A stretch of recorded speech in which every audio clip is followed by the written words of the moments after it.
നമസ്തേ. ആ, കഠോപനിഷത്ത് ഭൗതികവാദികളെക്കുറിച്ച്, നിരീശ്വരവാദികളെക്കുറിച്ച് പറയുന്ന ഒരു മന്ത്രമാണ് ഇവിടെ അവതരിപ്പിക്കാൻ ഉദ്ദേശിക്കുന്നത്.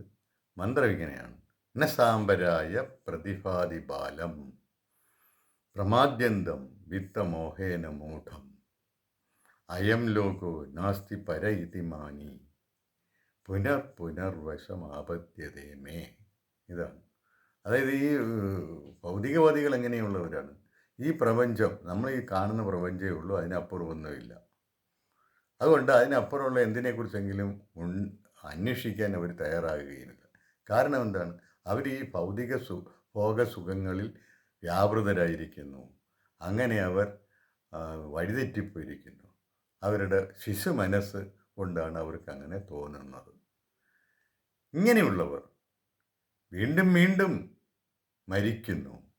വീണ്ടും വീണ്ടും എൻ്റെ മൃത്യുവാണ് ഈ പറയുന്നത്, എൻ്റെ വശം വരുന്നു എന്ന് പറഞ്ഞു കഴിഞ്ഞാൽ വീണ്ടും വീണ്ടും എൻ്റെ കസ്റ്റഡിയിൽ വരുന്നു, എനിക്ക് കീഴ്പ്പെടുന്നു, മരിക്കുന്നു. ഇതാണ് അതിൻ്റെ അർത്ഥം. അതായത് ഭൗതികവാദികൾക്ക് ശാശ്വതമായിട്ടുള്ളൊരു ശാന്തിയോ സമാധാനമോ ലഭിക്കുകയില്ല. അവർക്ക് ഒന്ന് കിട്ടുമ്പോൾ മറ്റേത് വേണമെന്ന് ആഗ്രഹിക്കും, അത് കിട്ടുമ്പോൾ വേറൊന്നായി. അപ്പം ഈ കിട്ടുന്നത് കൊണ്ടുള്ള ഒരു തൃപ്തി, കിട്ടുന്നതിൽ ഒതുങ്ങി നിൽക്കുന്ന ഒരു അല്ലെങ്കിൽ കിട്ടുന്നത് എന്ത് കിട്ടിയാലും കിട്ടിയില്ലെങ്കിലും അകമേ സംതൃപ്തമായിട്ടുള്ള ശാന്തിയുള്ള ഒരു നിലപാട് അവർക്ക് ഒരിക്കലും എടുക്കാൻ പറ്റില്ല. അതുകൊണ്ട് അവർ ഓരോരോ ആഗ്രഹങ്ങൾക്കായിട്ട് കീഴ്പ്പെടുന്നു. അങ്ങനെ ആഗ്രഹങ്ങളായിട്ട്, കാമങ്ങൾക്കായിട്ട്, ആഗ്രഹം വെറും ആഗ്രഹമല്ല, അത് റീഇൻഫോഴ്സ് ചെയ്ത ആഗ്രഹങ്ങൾ, ശക്തിപ്പെടുത്തിയ ആഗ്രഹങ്ങൾ, കിട്ടിയേ പറ്റൂ എന്നുള്ള നിലയിലെത്തുന്ന ആഗ്രഹങ്ങൾക്കാണ് കാമങ്ങൾ എന്ന് പറയുന്നത്. ആ കാമങ്ങൾക്ക് അവർ നിരന്തരമായി കീഴ്പ്പെട്ടുകൊണ്ടിരിക്കുന്നു.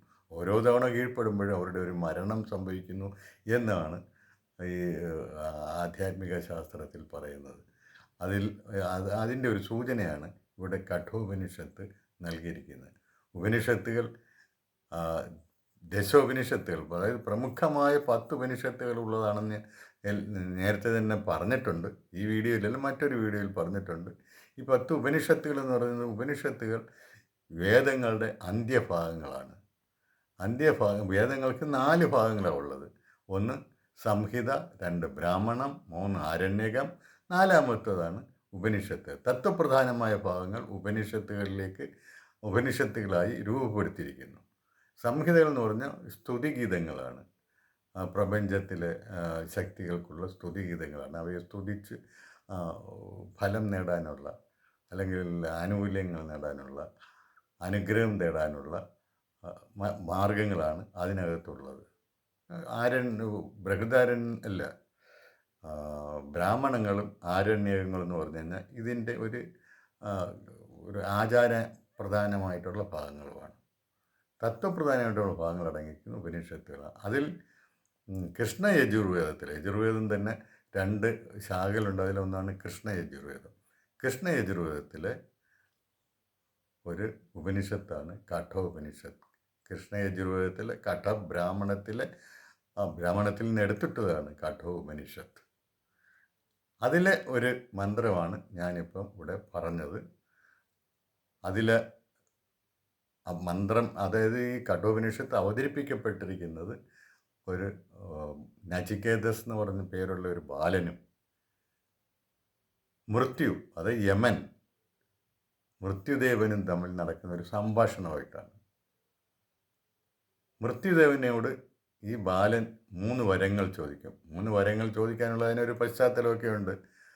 അങ്ങനെ 3 വരങ്ങൾ ചോദിക്കും. അതിൽ 3-മത്തെ വരമാണിത്. ഈ മരിച്ചു കഴിഞ്ഞാൽ ആളുകൾ നിലനിൽക്കുമോ, പിന്നെയും ഉണ്ടാകുമോ, അതോ അതോടുകൂടി അവരുടെ അന്ത്യമാണ്, അവർ പിന്നെ അങ്ങനെ ഒരാളെ ഇല്ലാതിരിക്കുമോ? ഇതാണ് ഈ നചികേതസ് ചോദിക്കുന്നത്.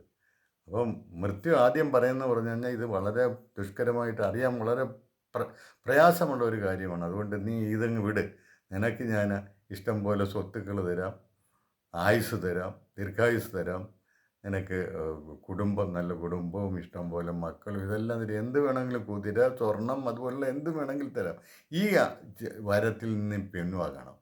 പക്ഷേ നചികേതസ് പിൻവാങ്ങുകയില്ല. അപ്പം അങ്ങനെ അന്നേരം ഈ മൃത്യു പറഞ്ഞത് ദേവന്മാർക്ക് പോലും അറിയാൻ വളരെ ബുദ്ധിമുട്ടുള്ള ഒരു വിജ്ഞാനമാണ്, അതുകൊണ്ട് നീ അത് ഒഴിവാക്കണം. അപ്പോൾ ഈ ഈ നചികേതസിൻ്റെ മറുപടി എന്ന് പറഞ്ഞാൽ, ഓ ദേവന്മാർക്ക് പോലും ബുദ്ധിമുട്ടുള്ളതാണെങ്കിൽ പിന്നെ ഞാനിത് എവിടെ നിന്നാണ് അറിയാൻ എനിക്ക് സാധിക്കുന്നത്. അതുകൊണ്ട് അങ്ങ് തന്നെ ഇതെനിക്ക് പറഞ്ഞു തരണം. എനിക്ക് അങ്ങ് നൽകാമെന്ന് പറഞ്ഞ സ്വത്തുക്കളോ പിന്നെ സ്വർണമോ അല്ലെങ്കിൽ ദീർഘായുസോ അതൊന്നും എനിക്ക് വേണ്ട, ആവശ്യമില്ല. എനിക്ക് ഈ ഈ ഈ അറിവ് എനിക്ക് തരണം. അങ്ങനെ അവസാനം മൃത്യു അവന് ഈ അറിവ് കൊടുക്കാമെന്ന് സമ്മതിക്കുകയാണ്. അതിൻ്റെ ഭാഗമായിട്ടാണ് മൃത്യു ഈ ഓരോ കാര്യങ്ങൾ പറയുന്നു. ആദ്യം അവതരിപ്പിക്കുകയാണ് ഈ പ്രശ്നം. നീ എന്തുവരും ചെയ്തത് നല്ല കാര്യമാണ്. സാധാരണ ആളുകൾ ഇങ്ങനെയൊന്നുമല്ല. അവർക്ക് ഈ ഭൗതിക സുഖങ്ങളും മതി. അവരതിനെ വിട്ടിട്ട് അതിനപ്പുറത്തേക്കൊരു അറിവിന് വേണ്ടി അവർ പോകത്തില്ല. അപ്പോൾ അവരിൽ നിന്ന് വളരെ മേന്മയുള്ള വ്യക്തിത്വമുള്ള ആളാണ് നീ എന്ന് അവനോട് പറയുകയാണ് ഈ മന്ത്രത്തിൽ കൂടെ. അവൻ അത് സൂചിപ്പിക്കുകയാണ് ഈ മന്ത്രത്തിലൂടെ മൃത്യു ചെയ്യുന്നത്. മൃത്യുവിൻ്റെ ഈ ഈ മരണം എന്നാൽ എന്തെന്ന് ഒരു സൂചന കൂടി ഇതിനകത്തുണ്ട്.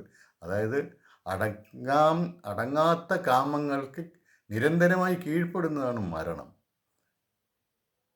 കാമങ്ങൾ എന്ന് പറഞ്ഞാൽ ശക്തമായ ആഗ്രഹങ്ങൾ. എനിക്ക് ഇത് കിട്ടിയേ പറ്റൂ, കിട്ടാതിരുന്നാൽ ശരിയാവില്ല എന്ന് ഉള്ള ചിന്തയിലേക്ക് എന്നൊരു മാനസികാവസ്ഥയിലേക്ക് നമ്മൾ എത്തുന്നതാണ് കാമം. ആ കാമത്തെ നമ്മൾ ഉള്ളിൽ ഇങ്ങനെ പേറിക്കൊണ്ട് നടക്കുകയാണെങ്കിൽ, ഉള്ളിൽ അതിന് ഇടം കൊടുക്കുകയാണെങ്കിൽ, അത് നമ്മളുടെ വ്യക്തിത്വത്തെ നശിപ്പിക്കും. ആ നമ്മൾ മറ്റൊരാളാകും. എന്തും ചെയ്യാനുള്ള ഒരു അതായത് ധർമാനുസരണമായിട്ടുള്ള അല്ലാത്ത കാര്യങ്ങളൊക്കെ ചെയ്യാൻ നമ്മൾ തയ്യാറാകും. പൈസയുടെ ആർത്തി വന്നു കഴിഞ്ഞാൽ അഴിമതി കാണിക്കും, പിടിച്ചു പറിക്കും, കൈക്കൂലി വാങ്ങിക്കും, അങ്ങനെയെല്ലാം ചെയ്യില്ലേ. അത് ആ വ്യക്തിയെ ശരിക്കും അത് മറച്ചു കളയാണ്, കാമം മറച്ചു കളയാണ്. അതിനാണ് മരണം എന്ന് പറയുന്നത്. ഇവിടെ മൃത്യു സൂചിപ്പിക്കുന്നതും അതിനെയാണ്. അങ്ങനെയുള്ളവർ നിരന്തരം മരിച്ചുകൊണ്ടിരിക്കും എന്ന് പറഞ്ഞു കഴിഞ്ഞാൽ അവൻ വീണ്ടും ഒരിക്കൽ കുറേ പൈസ കിട്ടി, വീണ്ടും അതിൻ്റെ അപ്പുറം അഴിമതി നടത്തി കൂടുതൽ പൈസ ഉണ്ടാക്കാൻ നോക്കുന്നു, പിടിച്ചു പറിക്കുന്നു, അല്ലെങ്കിൽ നിഷ്ഠൂരമായ പ്രവൃത്തികൾ ചെയ്ത് അങ്ങനെ സമ്പത്തുണ്ടാക്കാൻ ശ്രമിക്കുന്നു. അത് ആ സമ്പത്തിനോടുള്ള അത്യാർത്തി അവനിൽ രൂഢമൂലമായി കഴിഞ്ഞിരിക്കുന്നു. അതിന് ആ അത്യാർത്തിയെ ഒഴിവാക്കിയെങ്കിലേ അവന് ശാന്തി ലഭിക്കുകയുള്ളൂ. അപ്പോൾ അതുവരെ അവനിങ്ങനെ മരണത്തിന് കീഴടങ്ങിക്കൊണ്ടേയിരിക്കുകയാണ്. ഓരോ ദുഷ്പ്രവൃത്തി ചെയ്യുമ്പോഴും അവൻ മരണത്തിന് കീഴടങ്ങും. കുറച്ച് അതിൽ നിന്ന് വേർപെട്ട് കഴിഞ്ഞാൽ അടുത്ത മരണത്തിലേക്ക് പോവുകയാണ്. അതാണ് മൃത്യു പറയുന്നത്. വീണ്ടും എൻ്റെ കൈവശം, എൻ്റെ കീഴിൽ അവൻ വരുന്നു എന്ന് വെച്ചാൽ മരണത്തിന് അവൻ കീഴടങ്ങുന്നു. ഇതാണ്. അപ്പോൾ ഈ മരണം എന്ന് പറയുന്നത് ഈ നമ്മുടെ ആത്മീയ കൃതികൾ ഉദ്ദേശിക്കുന്നത് പറഞ്ഞു കഴിഞ്ഞാൽ ഇതുപോലെ കാമങ്ങൾക്ക് കീഴടങ്ങുന്നതാണ്.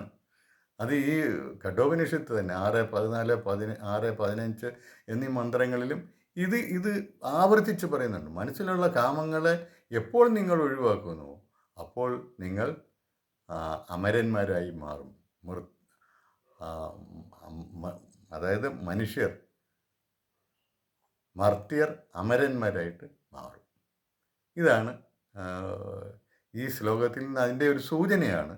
ഈ ശ്ലോകമല്ല, മന്ത്രം അതിൻ്റെ ഒരു സൂചനയാണ് നമുക്ക് നൽകുന്നത്. അത് നചികേതസിനുള്ള ഉപദേശവുമാണ്, നമുക്കതിൽ നിന്ന് പഠിക്കാൻ ഒരു സൂചനയുമാണ് ഉള്ളത്.